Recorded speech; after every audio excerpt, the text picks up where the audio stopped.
Hey guys, what's up? Welcome to my channel. Same shit, different day. You know, whatever. Putting this, popping this. Yeah. Let's get on with it. Alright, for most of you that don't know, besides computers, I am a huge PS2 and retro game fan. Most likely, Super Nintendo, N64, Game Boy. Not a really big fan of the Sega stuff. I'd like to get into it. Not really gotten to the Atari stuff either, but I've never given it a shot either. I know there's some really good RPG stuff on there, and then you guys know I'm a huge RPG fan. And yeah, I'd just like to show you guys. I recently started building my collection. It's just a newfound hobby that I found. I started watching Radical Reggie on YouTube, Metal Jesus Rocks, and I was like, oh man, I wish I had all those games as I had when I was younger. And I was like, screw it, let's go find them.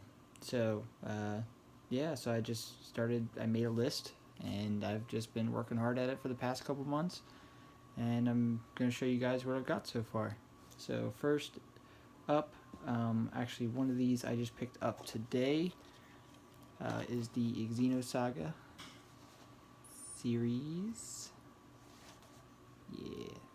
I do have 1 and 2 because 3 is hard as fuck to find.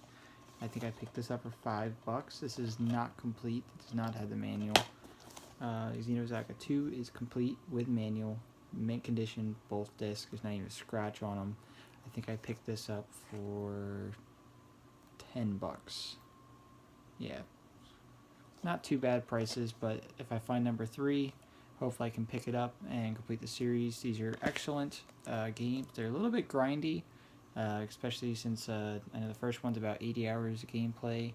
I think the second one's well over 100 hours of gameplay. I mean, it's 2 discs. And if you know PS2, 2 discs means long as shit. But they are a great series. I have yet to play the third one, though. I've not played the third one, so... and I don't think I've beaten the first one either, but we'll get to that. Next up is the only 2 RPGs on 360 that I will ever play. If you guys know some other good ones besides this, let me know. I'll be glad to pick them up and try them. I mostly only collect RPGs because that's just what I'm into. I mean, I do like some other games, obviously, but I mostly collect RPGs is what I'm looking for. Lost Odyssey for 360. I remember this game a while back. I tried playing it all the way through and just never really got to finish it. I think I did get to the second disc. I don't really remember, but yeah, I got it again. This thing is going to be rare soon. If you find it, pick it up.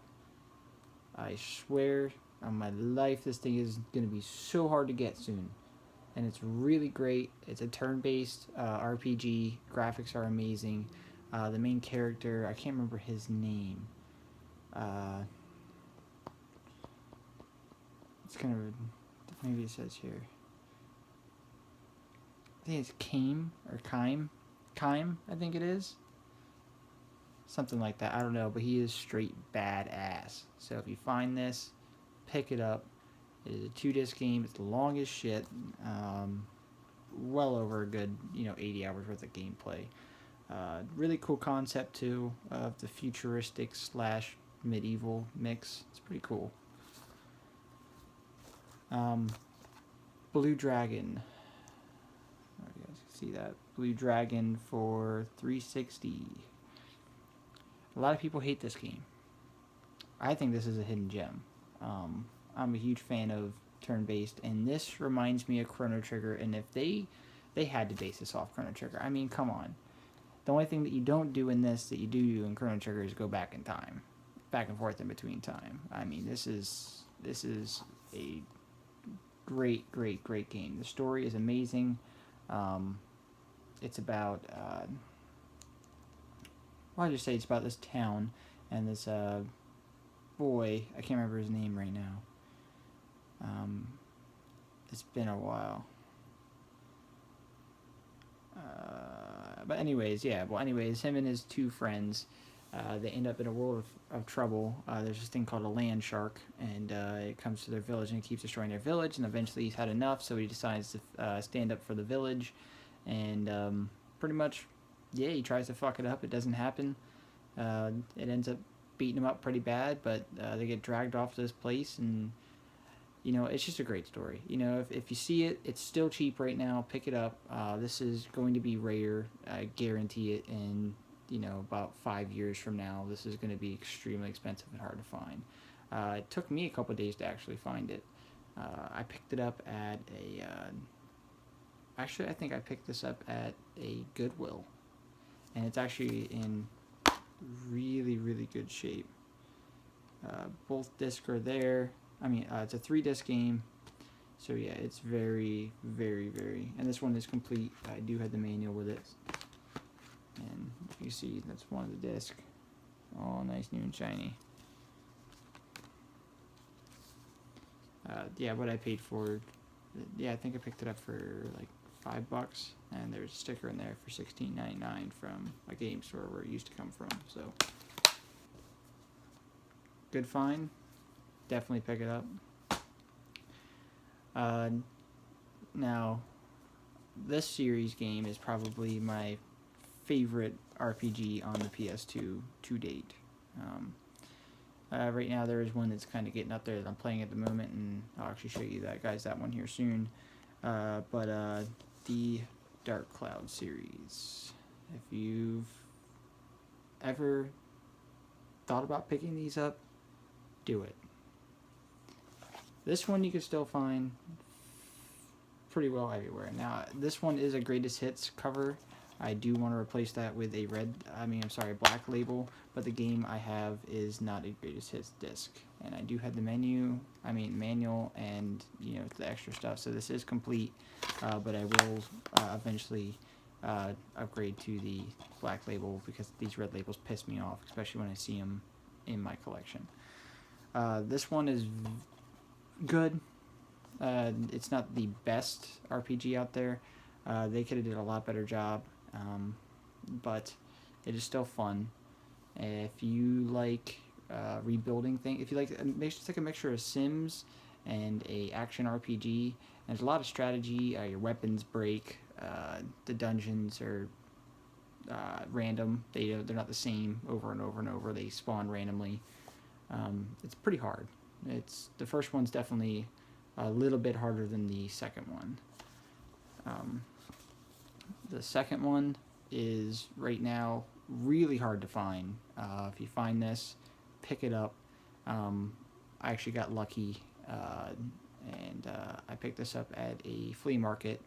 There was a video game vendor there, and I was looking for it. I think I picked it up for $40, if I'm not mistaken. And I know Dark Cloud, this one you can pick up relatively cheap. It's like $12 to $14. I think I picked it up for like $10.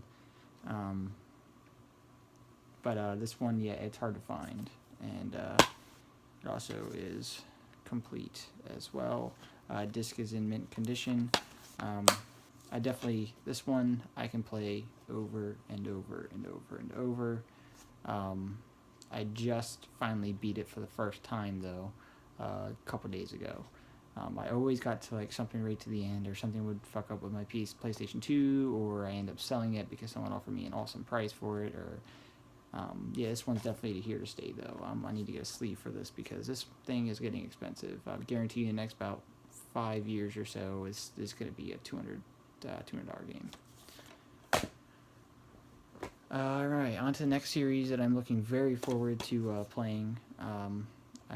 I've seen the second one, and I should have picked it up, but I didn't know enough about the series at this point until I got home, and just like happened to look it up, and I was like, yeah, I should have picked it up. But I did get the first one, Drakengard.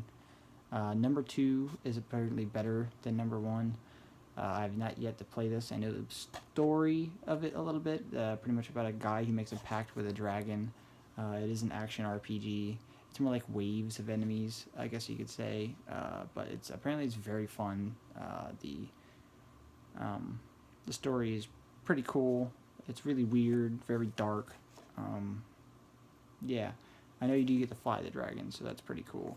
Apparently, the second one, around this area, I live in Lancaster County, the second one is way more expensive than the first one. But online and everywhere else, this is hard to find.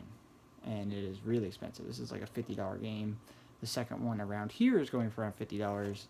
This one I picked up for $10 at a local retro game store. Complete. So, one of my favorite RPGs for the PS2 I just recently picked up. If you've never played it, please go out and get it. It's still cheap right now, just because they did make a greatest hits second version of it, so it's pretty relatively cheap. But the black labels are getting out there, hard to find ish, not really, but they are getting harder to find, and they are coming up in price. I think a couple years ago, I think I picked it up for like $5 at local game shop, but now it's worth about anywhere from 20 to 35, depending where you pick it up in the condition. If it's black label, it's red label. It's stupid cheap. It's like $10 to $5. But the original is getting harder to find. It's Shadow of the Colossus. If you've ever played Ico or the newer game Legend of Guardian,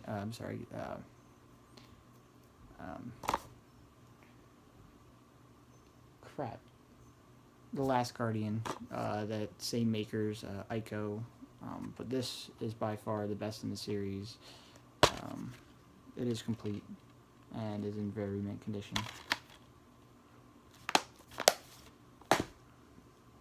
Also, I will be doing a couple video reviews, a couple of these games. Definitely the Dark Cloud series you'll be getting a review of. Yeah. Now for one that's kind of unusual that, I don't really see everywhere around this area. Apparently it's really common out there in the other states and so on and so forth. Up in like Seattle, apparently it's very common, so it's very cheap. But around here, it's kind of getting a little bit harder to find. And that is Shin Megami Tensei Nocturne. This is the one that features Dante. This is not a sealed copy, by the way. This is just a sleeve that it came with, which I intend to keep it that way until I get around to playing it. This is apparently a very, very addicting and probably the best in the series of a Shin Megami Tensei game. If you like the Persona series, I'm not a huge fan, but yet again, I've never really given them a chance, so I'm going to give this a shot here. I'm looking forward to playing it. I might do a review on it and let's play, maybe. I mean, it's a really long game, but this one is complete, mint condition. I forget what I picked it up for. Probably like $5-10. Which is actually probably pretty good, considering it's probably going for around $35 everywhere else. I forget where I picked this up at. I want to say local game store, but I can't completely remember. All this is within a couple months span. So now for the game that I am playing currently, that I am just falling in love with. It's slowly becoming one of my favorites. It does remind me a lot of Dark Cloud, but it's a Dark Cloud if you've ever played those. It reminds me a hell of a lot of a Tales game. If you've ever played those Tales games, Tales of Vesperia, Genia, Tales of the Abyss. There's a lot of them. There's a lot of Tales games, and they're all excellent, and that is one series that I will have to start collecting for. I just haven't found them, really. I mean, Tales of Leginia I can find anywhere for PS2. I mean, it's $20 in a normal store. I just haven't picked it up yet. If I can find it everywhere where I pick it up, I'm going to look for the harder one finds that. But Radiata Stories, I think it's how you say it. This is super, super good. I'm about 3/4 of the way through it right now, so about probably about the 20-hour range I'm into. The storyline is absolutely amazing. The characters, you grow to really love the characters in the game. The only thing I do not like about this game is the camera. I'm not a huge fan of side scrollers. It's not really a side scroller. It just kind of gives you a little bit of a feel of a side scroller. But other than that, it's definitely Talesy. Everyone's saying it's pretty hard. It's medium. It is from the creators of Stars Ocean, but I absolutely hate Stars